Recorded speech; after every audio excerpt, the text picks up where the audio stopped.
This season in particular, the films that I've seen that have had the most, people are talking about, there's a lot of sexuality in these films. A lot. Like I saw Anora the other day, and it's about a sex worker, and there's a lot of sexuality. How about the Demi Moore movie? Exactly. There was no clothing. Demi Moore. Yes. I don't know her like you know her. Oh, well, please. You're Hollywood adjacent. Yes. Not even. But there's a lot going on. Now, I have done some stuff. Oh, that's right. And Love, Valor, Compassion. You were did naked Love, in Valor, water. Compassion, but even on our show, Bob Patterson, we did the I had episode, you naked. That's right. Naked. That's right. Where What I'm episode? standing there in front of 40 guys. Naked. With fully basically, naked. A leaf. A leaf. And exactly. To your credit. And it was not comfortable. To your credit. And in thinking about this later on, because we're so close, now that you bring that up, I felt you, and I never said this to you, because I know how comedic it was, because you're chunky and it's funny and you're uncomfortable and you play uncomfortable funny. I never had the discussion with you, and I really did feel bad afterwards that I never asked you, are you uncomfortable doing it? Were you uncomfortable doing it? But no, I never did. And you know what? I always assume with you, you'll go for the you've been great. You'll do comedy, you'll do whatever gets a laugh. But I should have said, are you okay doing it? I know you would have said yes and you did it, but you had a lot of people on that set. I'm well aware. Yeah, no, I don't think it's ever comfortable. I've talked to actors who've said, they're comfortable with their own. And this intimacy in movies right now, the big story is Blake Lively and Justin Baldini, who was in the movie, directed the movie, and wrote the movie, and she was a producer on it. They're going back and forth with lawsuits saying that he was. I'll get it right. The complaint was that even before shooting, he inserted improvised gratuitous sexual content, and there was specifically, and his lawyers released a scene where they were dancing, and he was kissing her neck and doing stuff. Dialogue, right, and one of the intimacy or people who watched this commented and said, it looked like they were negotiating the stuff as the scene was happening. He claims that he had a meeting with an intimacy coordinator before the movie, and she didn't make the meeting. That she said, I don't need to come to the meeting. She's saying she had to beg to get an intimacy coordinator. And then somebody else said, usually with dance scenes, it's nudity, it's sex, it's this. Usually with dance scenes, even though they're close, you don't need an intimacy coordinator. So we figured... Well, we're in new turf. Yeah, so it is new turf. And I got a lot of questions. And then you're dealing with people who have different levels of what they perceive to be uncomfortable. You don't know their history or their trauma. You're working for multiple people at the same time. You're working for the producer, you're working for the director who has a vision of how this is supposed to go on, and then you're working with the people who have to execute it, who bring their own issues. And there's been to pushback, like Michael Douglas said. You don't need one because what it does is it usurps the director. The director should be doing this and getting it. Jennifer Aniston was asked when she worked with John Hamm on a sex scene during the morning show. I guess they're on that together. Yeah. She said, "Come on, we're both professionals, and John and I discussed what we were comfortable with or not." But not everybody comes from that same place or doesn't have traumas in the past, etc. And I will tell you, I've never directed sex, but I directed some partial nudity and intimacy. I mean, two people in a bed in a film. I have never been more uncomfortable in my life. How many times on a TV show or a film or in a stage play do you see two actors playing, they're a married couple. They casually kiss each other. Good morning. Yeah. So there you go. I don't normally kiss that person. So let's get to it. Let's get to it. Introduce our guest. So if you don't know, there's a whole really relatively new job of intimacy coordinator or intimacy director. And we have in our studio today Mr. Yehuda Duenyas, who provides full-service intimacy coordination for film, TV, and theater. How long have you been doing this, Yehuda? Okay, so it's great to be here, by the way. Thank you. It's so Good nice to meet you both. I began this practice in 2007 directing theater in New York. Uh-huh. And I was directing shows, and I have a theater background in New York. I was directing shows that had very extreme content in them. And was working with a cast who I really cared about, a playwright who I really cared about as well, and wanted to make sure that they could do 30 performances and not want to tear each other's eyeballs out. Right. And also, it was very traumatic work. I mean, the content of the piece was very traumatic. And so exactly like you said in your intro, we don't know. I mean, everyone's got something around some sort of intimacy. Everyone's had an experience. And the statistics are pretty staggering about that, about how many people have had something happen in their life. And so it was very important to me that we approached these scenes very carefully. And also that we served the play, that it looked great, and that it, that we served the creative of the playwright's vision. So I started developing a system, and it was 2007. I date myself here, but I had my first iPhone that year. It was the year the iPhone came out. The word consent existed in the dictionary, but it was not a word that we were using a lot.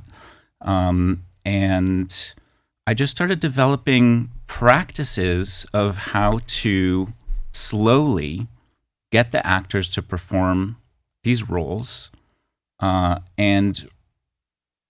I developed a bunch of techniques for how to do that. And then independent of you had no mentor, you had nobody else that you saw doing it? No, and that was very surprising to me that, we also had a slap on the stage, and so we had to pay a fight director to come and teach the actors how to slap each other. But if we're dealing with non-consensual, incestual, scenarios on set, it was just up to me and the stage manager and the actors to kind of figure it out. And I'd been an actor for many years as well, and had some experiences where the director says, why don't you go in the hallway and kiss each other and kind of figure it out, get out of your system, figure it out.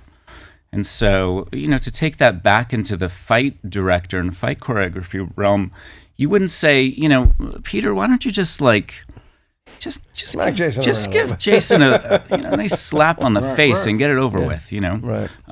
And so, the damage from a slap is different than the damage from putting people into uncomfortable situations. But the emotional resonance is very similar.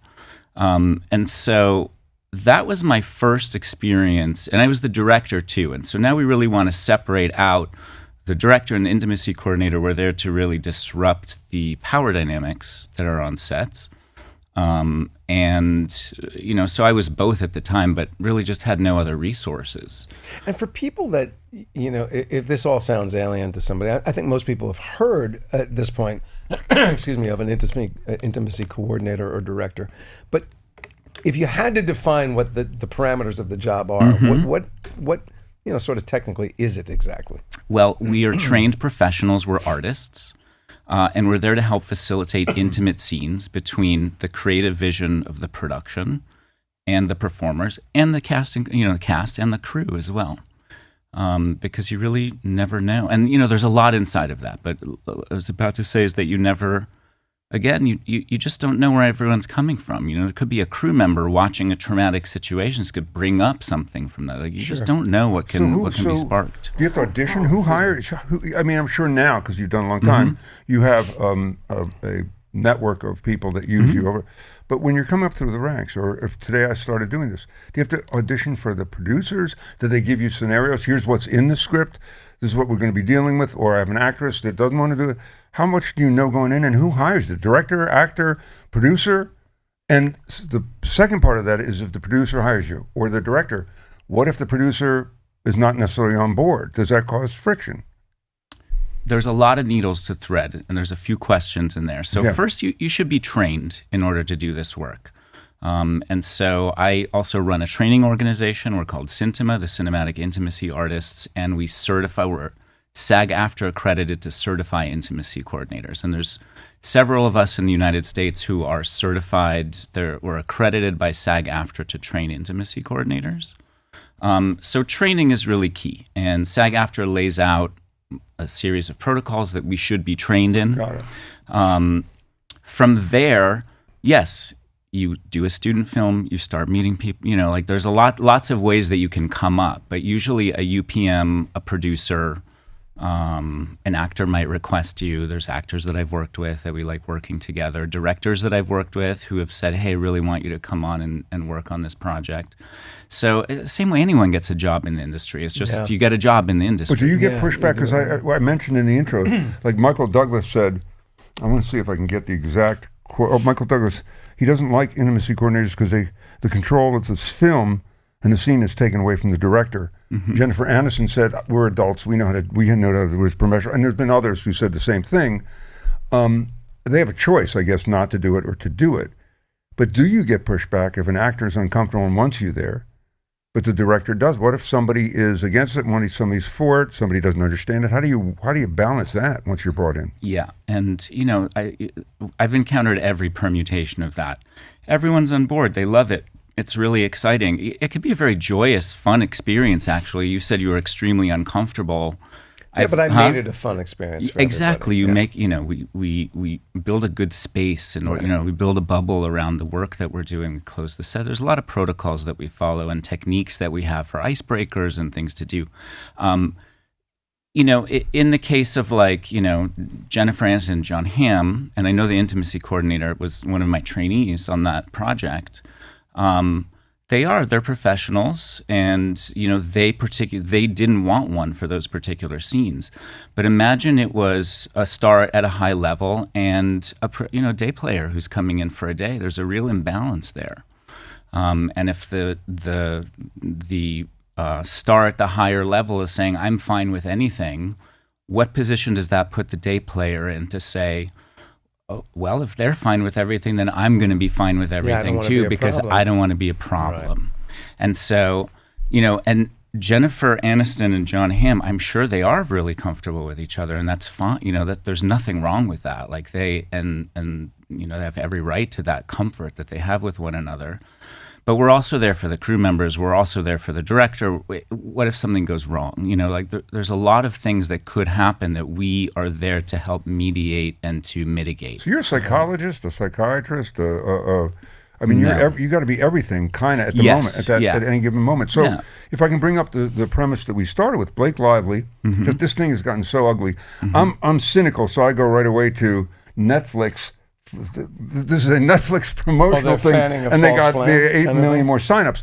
But when I read that because I knew you were coming in, that there were 2 intimacy coordinators on that movie. And then again, Jason Baldini claimed that she didn't come to the meeting, and in the dance scene, they weren't there. And then I saw other intimacy coordinators quoted as saying, well, you don't necessarily need one in the dance scene, but maybe you do. What's your take? You probably know much more about this, or what happened, and probably know the people involved, the coordinators. I don't know the people involved specifically, and it's an ongoing litigation. So we can zoom out a little bit and just sort of look at the. There's a lot happening in this particular scenario, and having an intimacy coordinator and just talking about the realm of what you want to do beforehand is just really helpful for everyone. It smooths. You wouldn't suddenly think like, I actually think this actor should fly out of the second-story window. Or I just think that they should have a fight here and not have someone to help coordinate that. That's why we have stunt coordinators. That's why we have fight directors. And it's again, it's different, but it's also, there's a lot of parallels and similarities there. So given that, I guess every piece is different, but is there a prime time for someone who does your job to be brought into the process? You don't want to be brought in day of and have to commune with the director over there. I want it to be kind of this thing, and then have to go figure it out. What is the best time to get involved with something that has perhaps, a smattering of sexuality? Nothing horribly provocative, but somebody's going to have partial nudity on a set, and they're going to be in a bed together, and there's going to be some simulation of intimacy. When is the right time to bring you in and start these conversations? The right time is in pre-production. As you're reading through the script, as you're seeing that we teach this. There's the very clear intimate scene, the one that you just described. There's partial nudity, there's an intimate scene, people are having sex in a bed. You need an intimacy coordinator for that, particularly because there's going to be nudity and simulated sex riders that need to be developed and signed before that. So there's paperwork, which is a big part of our, it's interesting, like the tip of the iceberg of our job is that we get to be on set working with actors. That's really fun. There's a whole administrative side to what we do as well. There's conversations with the director to understand their creative vision, what they want. We speak with actors to understand what their boundaries are. Hey, this is the creative vision. How do you feel about it? and there could be a no but, there could be a yes great. There are lots of ways to shoot something. There's a million ways to tell a story. And so pre-production is really the best time to get involved. And you mentioned, I wanted to go back to the Michael Douglas thing. People who didn't come up. I mean, look, he's a long ass career. Like amazing performer and very long career, and did Fatal Attraction, Basic Instinct. Yeah, I mean, like Fatal. Yeah, all of it. And so I feel like if you don't know what the role is, it's hard to just say yes. And you feel like, hey, this person might get in the way of what is happening. Then yes, why would you not have resistance to that? Right. But when people start to learn that we can be very valuable collaborators in the same way that a stunt coordinator or a fight director can really bring out the spectrum of what's possible in a scene, it can be a very beautiful thing. I personally have I have a higher, working on sets, working with actors, being a crew member, it's amazing, it's wonderful. But I have a really sort of a higher goal and mission in this, is that I feel like intimacy is the thing that can help. I'm going to get funny here for a second. I really feel that intimacy is something that could help heal the culture of the world. If you think about it, we are conceived through our most intimate acts. Mm-hmm. We are born through our most intimate body parts. We spend the first moments of our life crawling up the chest of our parent to drink from their body. I mean, we crave skin-to-skin contact. Our first years of life are about being held and being close. And then we get separated from that.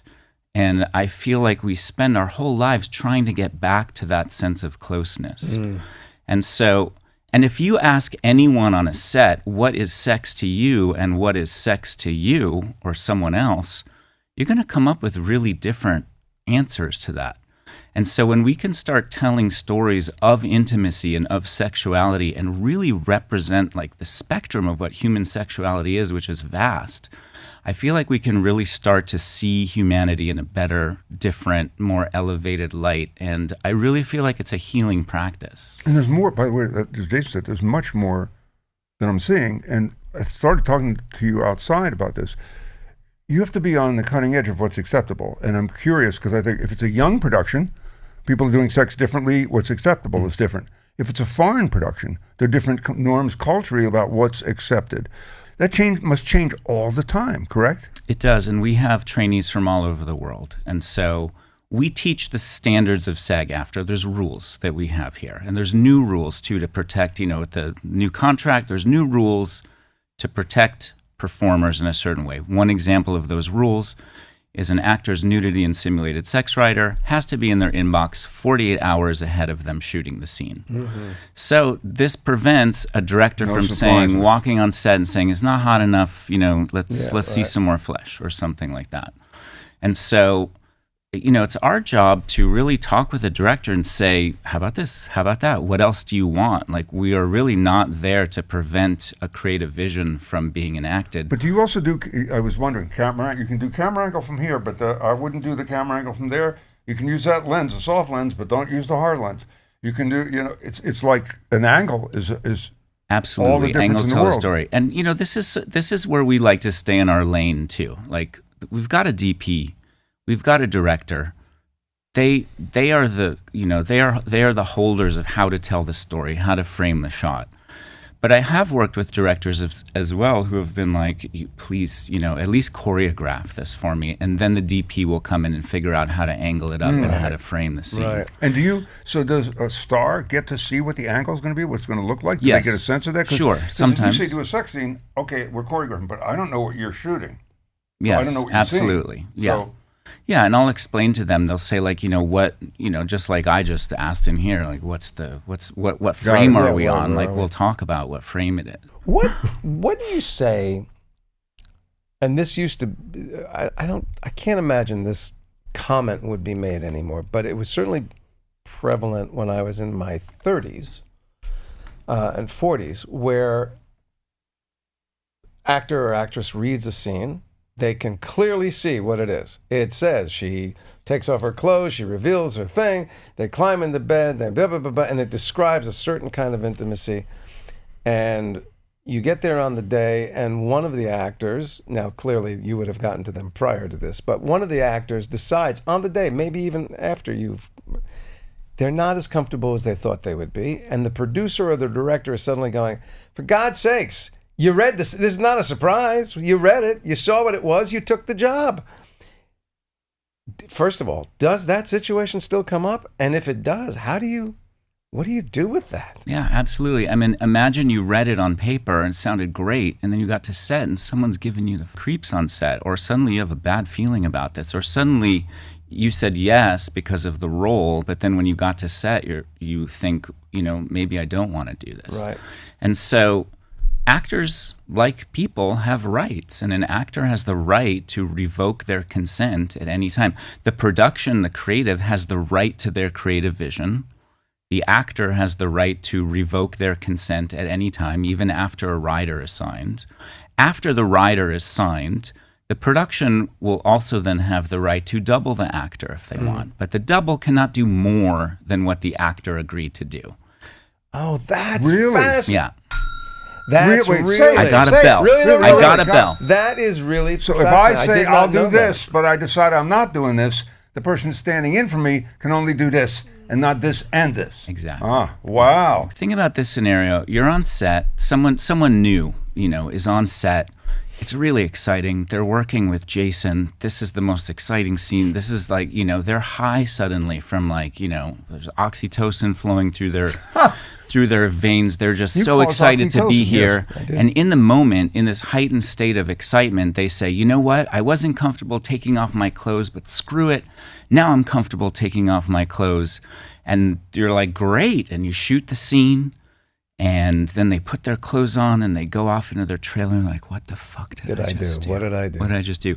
So that's why in a very calm, usually on a Zoom, sometimes in person, a conversation, we'll talk through it. And, an actor might say, I'm comfortable with it. And I say, great. If you change your mind, let me know. And we'll all have a conversation discreetly, or I'll approach the director and we'll come up with a different way to do it that's going to maintain the integrity of the story and slightly alter what we have to do. And there's so many tips and tricks that we have. There's so many things we can do. Just framing up a little bit, or, shooting, there's just And you're in all those so meetings? many You're things. involved in those meetings too?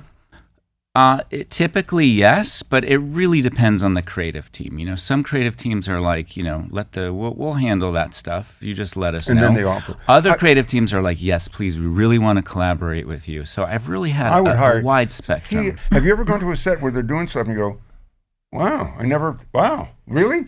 Were you surprised by what they were doing? I'm surprised on every set I go to. I mean, look, actors are the most creative people that you can possibly come across. And a lot of times a director might say, all right, I'm more comfortable with you doing this. I'm more comfortable with you choreographing, Right. But if you ever staging seen the something scene. where you take home and go, I'm trying. Absolutely. I've never. That's amazing. I've never seen that. Yeah, before. an actor will say, I actually think that my character should start here. And then the other actor's like, yeah. And I'll come, the actors, they just bring so But much. you also find out a lot about that actor. But I was going to say, and the what they flip bring to side, it. yeah, the flip side of that is, you're a lovely guy. I'm meeting you for the first time, and now you're going to start a conversation with me where I'm going to reveal to you somehow, I'm going to entrust you with my comfort levels about all kinds of things. Mm-hmm. I don't know that that's the most natural. I don't know Right. that people give up that People don't talk to their information all doctor that about that, readily, yeah. So It's pretty there has amazing. to be a kind of, for lack of a better word, a kind of seduction that you are able to do, that you get an actor or performer to trust that they are safe with you.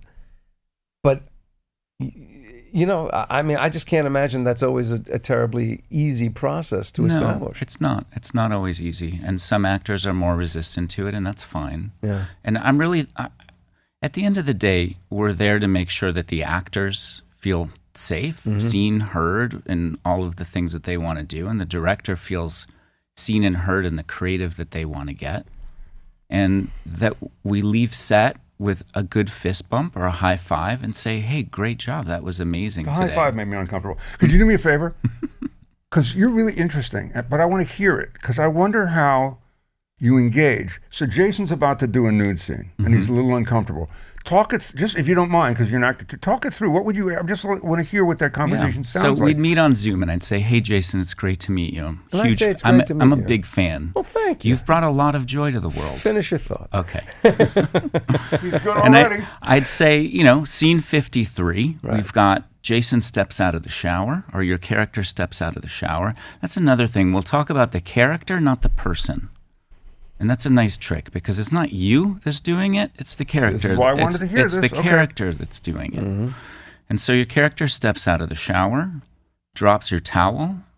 The creative vision is that we see you from behind and you climb into bed with your partner. You start kissing and you make love. How are you feeling about that? Go ahead. You want the comedy answer? No, I want to. I want the comedy answer. The Okay, comedy what answer is Go ahead. the comedy answer is who's the partner? My answer would probably be to you, I am more comfortable portraying nudity and sexuality for its comedic values than I am for its intimate values. Amazing. And I'm typing notes. I'm starting to type notes. And, and I will probably say, I'm not comfortable showing my genitals. I'm not, how do I look on the day? Great. What, And I'm typing notes. Yeah. Not comfortable showing genitals. And how about rear nudity? How does that feel for you? It's a comedic moment. It's your rear. If I have a good glute day, the day before, I've done it. So, it's clearly, I did a movie where I played a character that was dressed for quite a long sequence in merely a flowery hat, woman's high heels, and an apron.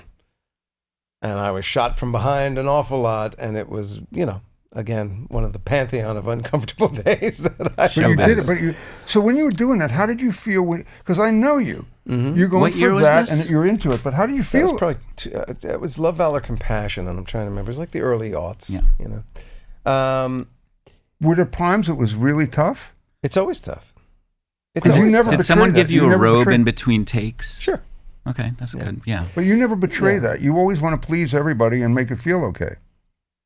Yes, to a degree. Now, also, most of my career has been the kind of intimacy that I've been asked to portray is for comedic value, which I'm again more comfortable with that than not. But I remember doing a movie where I won't name the actress, but she and I had a brief bed scene, and the director was hell bent on her being topless in the scene, and I guess she had signed some paperwork for it, and I happened to know this actress a little bit, and she went, "Can you help me?" I went, "What?" She goes, I don't want my breasts to be seen. I went, "Let's try." And so I found ways to make sure that my arm was always draped across her, and as far as I know, we got away with it. I think we kept her from being exposed in the way she didn't want to. But that scene, because it was not for comedy, was among the more uncomfortable things. Jason, you're a mensch for putting your arm around her. And that's why we're there. Well, I got to tell you, see, this is the thing. For me, what makes what you do and the moments that you're asked to come in on a film, for me, so hard, is that when you said, well, let's look at this through the character's eyes. But when I, as an audience member, encounter nudity or intimacy in anything, stage play, camera, I immediately go right out. It immediately takes me out because I go to, okay, this is the one thing that the acting is make-believe. I'm not a hitman, I don't work for the mafia, and I'm not married to Beverly D'Angelo. I'm acting that. But if I have to start being intimate with Beverly D'Angelo, Beverly, I just use you as a name, I hope that's okay. I like that you leaned in, by the way. Yes. Then there is something that is, now it's me and Beverly. Because it's your real Stumpstucker. Yes. It's not, right.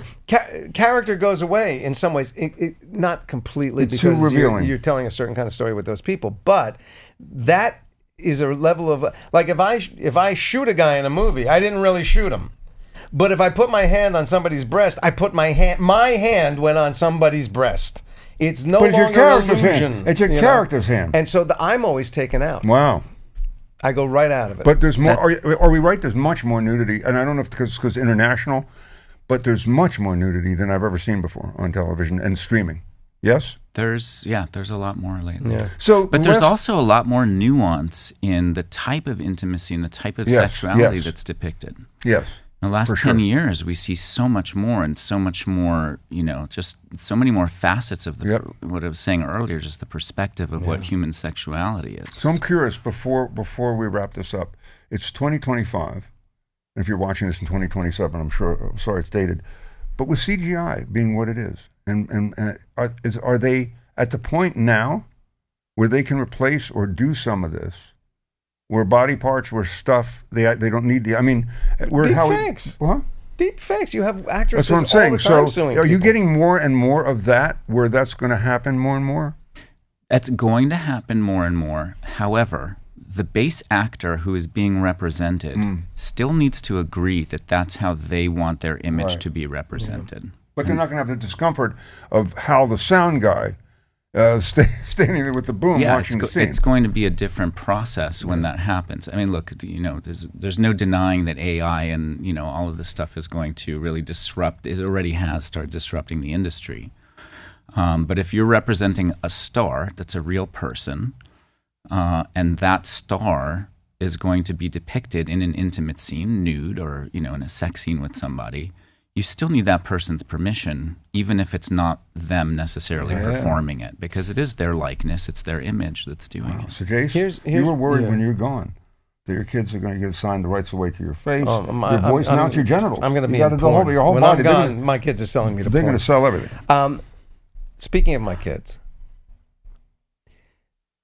my younger son is a young man. He's out in the dating world, and from my understanding is it's madness out there. There's all kinds of stories that float around about someone meets somebody, they have some kind of a hookup. It doesn't have to be coitus, but they have some sort of sexual hookup. Everybody assumes it was okay, and then the next thing there's regrets and there's I was taken advantage of or whatever. Have you learned anything that translates into the real world of people meeting people and navigating the beginnings of intimate relationships so that there is a reasonable assurance that everyone's in the same place? Is there a method for that? We teach in our course, and all intimacy coordinator courses teach consent frameworks. Mm-hmm. And when you study this and you get deep into what consent is, that it needs to be freely given, it needs to be reversible, it needs to be informed, it needs to be enthusiastic, it needs to be specific. You start to, and that's just for like interpersonal consent. When you're working in film and television, it's your job. Right.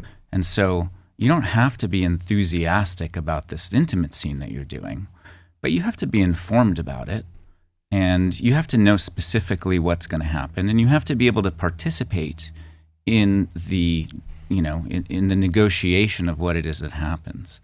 And so when you start to get into, consent practices and understanding people, and also consent can't happen under, under the influence, which a lot of, dates do happen under the influence. Right. And so if someone is inebriated in some way, like that's not, that there, there's no, it's not clear consent, right. Right.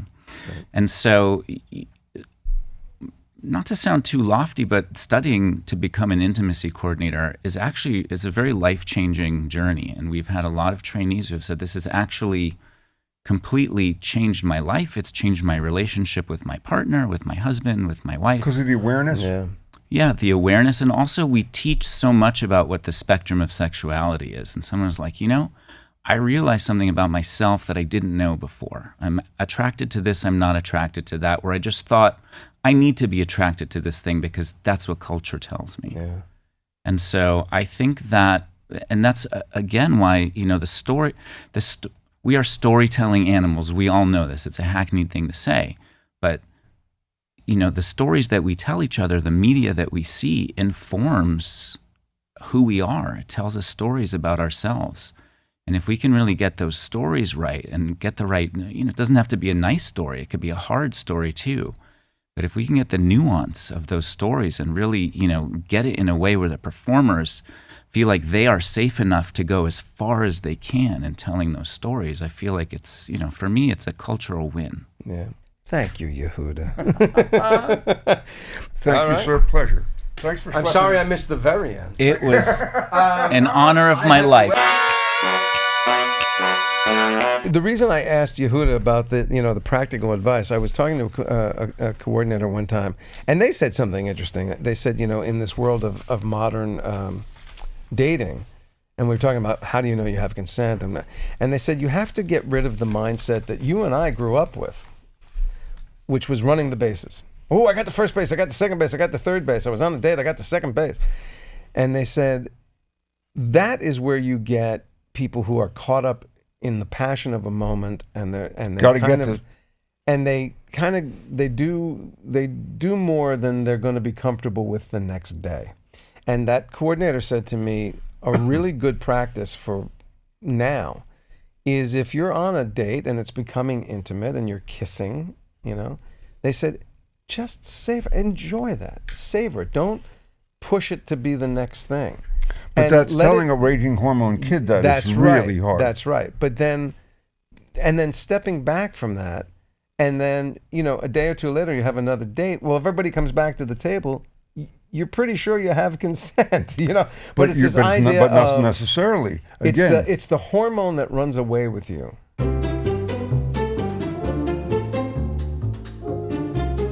David Guggelheim. I got a quick game. I'm going to name an actor or an actress. Okay. You tell me if they have ever appeared nude in a film, television show, or stage play. All right. All right? Mm-hmm.